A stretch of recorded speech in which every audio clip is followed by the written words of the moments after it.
For a closer look at Washington's stimulus debate and what's at stake, let's welcome Congressman Ro Khanna, Democrat of California, and Congressman James Comer, Republican of Kentucky. Thanks for joining us. I think maybe you had your earpiece in, Congressman Khanna, and you heard what I was saying. So I'm worried that people are going to get mad at you in your own party because you have said again and again you thought it was a big mistake not to take $1.8 trillion. Do you stand by that? Yes, I mean, I think that it's no longer a matter of an opinion. It's a matter of fact. We had $1.8 trillion on the table. I and a few others said, let's take the deal. And now we're down to $900 billion. Now, look, we have to get something done. My big issue with this deal that I hope we can fix is right now a lot of the money is with the PPP program and not enough with the unemployment insurance. It only extends it to March. I think the recession coming may last longer. And the studies show that 25% of the PPP program went to the top 1% of loan of borrowers. I'd rather be extending more in the unemployment insurance.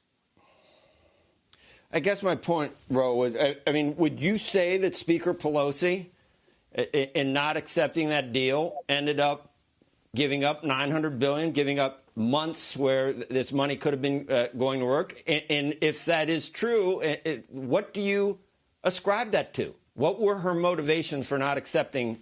Did you talk to her? What did she say to you? Well, she said that, look, McConnell at the time, if you remember, was not willing to move as well. I mean, the White House had a deal at 1.8, 1.9 trillion. Mnuchin had moved. The White House had moved. If McConnell had moved and put it before the Senate, I think it would have increased pressure. But there's no doubt in my mind that we should have been doing more back then to get the 1.8 trillion. So both sides, I guess the bottom line is, I don't know what we could have arrived at. Maybe, I don't know. It's history. Neither side moved. Congressman Comer, what do you think happened back then? Well, I think that there's certainly a desire, but as you know, House Republicans are a little bit concerned about the debt.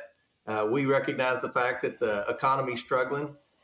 When you talk about things like what Ro talked about with unemployment, a lot of my employers in my congressional district in Kentucky have complained because of the extended unemployment and because of the added unemployment that a lot of employees didn't come back to work after the initial shutdown because they were being incentivized to stay at home. They made more money or made about as much money not working than working. So we certainly don't want to pass any type of government legislation that incentivizes people not to go to work. We want to safely reopen the economy, and we recognize that we need some stimulus, but I would like to see, and most Republicans would like to see, targeted stimulus.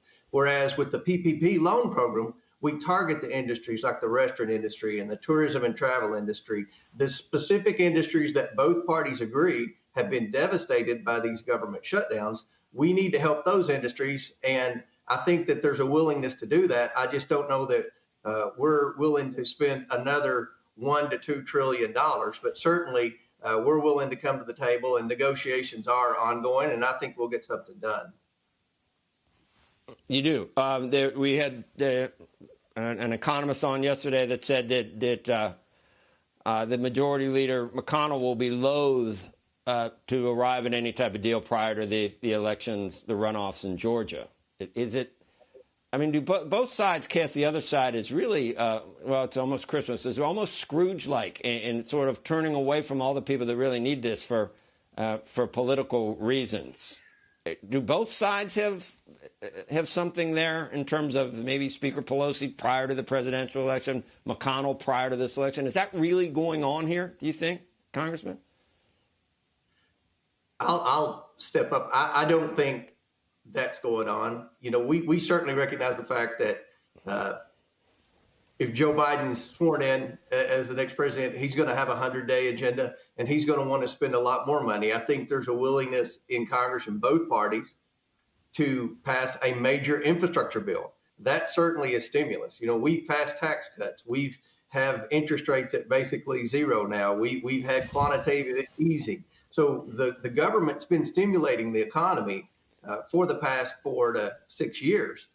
We can't continue to operate in these in these deficits. We've got to have some fiscal discipline in Washington, but at the same time, we're willing to step up and spend something. I liked McConnell's original bill, but certainly we're willing to do that. I think something's going to get done. I don't think that the races in Georgia, although they're significant on the future of Congress and future of America, I don't think they're playing a big role in why Congress hasn't passed another stimulus bill yet. I would just say on the deficit. Go ahead. Sorry.